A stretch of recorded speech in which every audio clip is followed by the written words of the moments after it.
ఏమైనా బీసీ నినాదం ఏమైనా వర్కౌట్ కాబోతుందా? 80% ఉన్నటువంటి బీసీలు కాశీనాథ్ జ్ఞానేశ్వర్ వైపు ఏమైనా చూడబోతున్నారు అక్కడ? 120 వాళ్ళు చూస్తున్నారు. ఇప్పుడే కాదు, చేవెళ్ళ పార్లమెంట్ వచ్చిన నుండి ముగ్గురు సామాజిక వర్గం ఉన్నటువంటి రెడ్డి కులస్తులు అక్కడ నిలబడడం జరిగింది. మొట్టమొదటిసారిగా ఒక బీసీకి బీఆర్ఎస్ పార్టీ కె చంద్రశేఖరరావు గారు టికెట్ ఇవ్వడం జరిగింది. నేను 93 కులాలను పెట్టిన, ఏకం చేసిన 96 కులాలతో పార్టీ పెట్టిన సబ్బండ వర్గాలు కాసాని జ్ఞానేశ్వర్ అండగా ఉంటుండ్రు. మీరు బాగా గమనించాలి, 80% ఉన్నటువంటి ప్రజానీకం దాదాపు 16 లక్షల చిల్లర ఓట్లున్నాయి.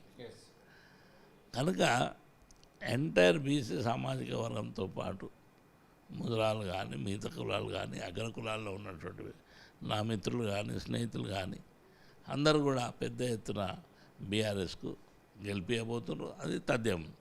పెద్ద మెజార్టీతో చెవెళ్ళగడ్డ బీఆర్ఎస్ జెండా ఎగరబోతుంది. ఎలా సపోర్ట్ చేస్తూ ఉన్నారు? నలుగురు సిట్టింగ్ ఎమ్మెల్యేలుగా ఉన్నటువంటి వాళ్ళలో నలుగురు ఎలా సపోర్ట్ చేస్తున్నారు? అలాగే అక్కడ పోటీ చేసి ఓడిపోయినటువంటి పైలట్ రోహిత్ రెడ్డి లాంటి వాళ్ళ సపోర్ట్ ఎలా ఉంది కాసాని జ్ఞానేశ్వర్కి? ఇక్కడ గెలిచిన వాళ్ళు కానీ ఓడిన ముగ్గురు కూడా నేను అదే చెప్తున్నాను, ఈ గెలిచిన వాళ్ళకంటే ఎక్కువ కసిగా వాళ్ళు ఉన్నారు. ఎట్టి పదిలో బీఆర్ఎస్ని గెలిపిస్తామని. కనుక ఇక్కడున్న గెలిచిన ఎమ్మెల్యేలు కానీ, మరి మాజీ మంత్రి సత్యనారాయణ రెడ్డి గారు కానీ, ప్రకాష్ గౌడ్ గారు కానీ, గాంధీ కానీ, అదేవిధంగా చేవెళ్ళ యాదయ్య కానీ అందరూ కూడా నేనేమంటే ఊహించని రీతిలో తిరుగుతాం. ఎక్కడికక్కడ వాళ్ళ సొంతగా కాసాని జ్ఞానేశ్వరుడు నిలబడ్డాడు అన్నట్టు వాళ్ళ పేరు కూడా పెట్టుకొని ఈ యొక్క కార్యక్రమం నడుస్తుంది. ఎందుకంటే అందరు కూడా కార్యకర్తలు కూడా ఒకసారి తప్పు జరిగిపోయింది, కేసీఆర్ ఓడిపోతాడని అనుకోలేదు, ఎమ్మెల్యేల మీద అక్కడక్కడ ప్రభావంతో అయింది. కానీ ఈసారి మాత్రం తప్పకుండా పార్లమెంట్కి ఎక్కువ సీట్లు బీఆర్ఎస్కు ఇవ్వడానికి ప్రజలు సంతోషంగా ఉండ్రు, ఆ కసితోనే ఉండ్రు.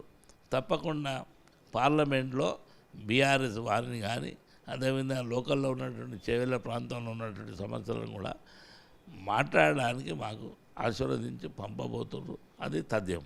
బస్సు యాత్ర రాబోతుందా చేవెళ్ళ నియోజకవర్గానికి కూడా? కేసీఆర్ ఇప్పుడు బస్సు యాత్ర చేస్తూ ఉన్నాడు కదా, చేవెళ్ళ నియోజకవర్గంలో కూడా ఆ బస్సు యాత్రను ఏమైనా ప్లాన్ చేస్తూ ఉన్నారా? ఇప్పుడు ఏంటంటే ఫస్ట్ ఎలక్షన్ మీటింగ్ చేవెళ్ళలో లక్షలాది మందితో మీటింగ్ జరిగింది. ఊహించని రీతిలో మేము కూడా ఊహించలే అంత జనం వస్తారని. గ్రౌండ్లో కంటే 4 ఇంతల పబ్లిక్ బయట ఉంది. ఇంకా వచ్చిన బస్సులకి వెళ్ళి జనం దిగలేదు. చాలా బ్రహ్మాండంగా సక్సెస్ అయింది. దాని తర్వాత రూట్ మ్యాప్ పెట్టుకుంటూ సాధ్యమైనంత వరకు మహమ్నార్ ఇక్కడ పోతున్నాం కనుక దగ్గర వచ్చినప్పుడు కంపల్సరీ వస్తామనే మాట ఉంది. ఆ డేటు ఇస్తే మాత్రం మీకు తమకు చెప్తాం. ఆల్రెడీ బ్రహ్మాండమైన మీటింగ్ జరుగుతుంది. కేటీఆర్ రోడ్ షో ఉన్నది, అదేవిధంగా కేసీఆర్ బస్సు కూడా దిగబోతుంది. ఈ చేవెళ్ళ నియోజకవర్గం అంటేనే ఒక డిఫరెంట్ నియోజకవర్గం.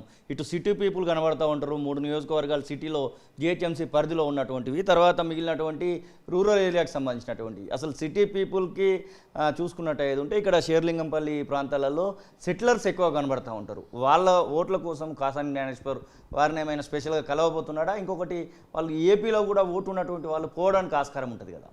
ఇప్పుడు ఎట్లుందంటే మీరు బాగా గమనించాలి, సెటిలర్స్ కానీ పట్టణ ప్రాంతమైన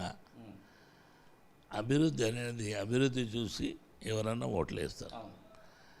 సిటీ అభివృద్ధి ఏందనేది మీ కళ్ళకు కట్టినట్టుంది. సాయంత్రం మీరు పోతే మనము సింగపూర్ ఉన్నామా, అమెరికాలో ఉన్నామా, లండన్లో ఉన్నామా, చైనాలో ఉన్నామా అనే ఎవరి ఊహలకు అందని రీతిలో డెవలప్మెంట్ జరిగింది.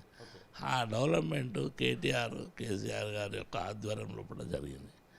కనుక ఒక్క నిమిషం కూడా కరెంటు పోకుండా ఉంటేనే ఐటీ సక్సెస్ అవుతుంది. ఇప్పుడు మీరు చూసారు కరెంట్ ఎన్నిసార్లు పోతుంది. 24 అవర్స్ కరెంట్ ఇచ్చినటువంటి కేసీఆర్ గారికి ఆయన ఏంటంటే, నీకు అభివృద్ధి ఒకవైపు, ఆ అభివృద్ధి కావాలంటే కంపల్సరీ ఈ సిస్టంలో ఉండాలన్న ఉద్దేశంతో చేసింది. అంటే నీకు కరెంటు కనుక మనం 24 అవర్స్ ఇవ్వకపోతే, ఇప్పుడు మనం అనుబంధం అమెరికా కానీ మిగతా దేశాల నుంచి చేస్తున్నప్పుడు ఇక్కడ ఉదయం అవుతుంది, అక్కడ రాత్రి అవుతుంది. అందుకే మనం 24 అవర్స్ కరెంట్ ఉంటేనే ఈ యొక్క ఇష్యూస్ ముఖ్యంగా సాఫ్ట్వేర్ యూనిట్స్ అన్నీ పనిచేస్తాయి. లక్షలాది మంది ఈరోజు దాని మీద ఆధారపడి ఉన్నారు. ప్రతి ఇంట్లో చదువుకున్న పిల్లడు ఒక ఐటీ కంపెనీలో జాబ్ చేస్తున్నారు, లక్షలాది రూపాయలు సంపాదిస్తున్నారు. మరి కరెంటు గిట్ట ఇవ్వకపోతే కొత్త సంస్థలు రావడానికి ఆస్కారం ఉన్నటువంటి మన ప్రాంతాన్ని 24 కరెంట్ ఇవ్వవలసిన బాధ్యత ఉంది, ఇవ్వాలి, తప్పదు కాదు.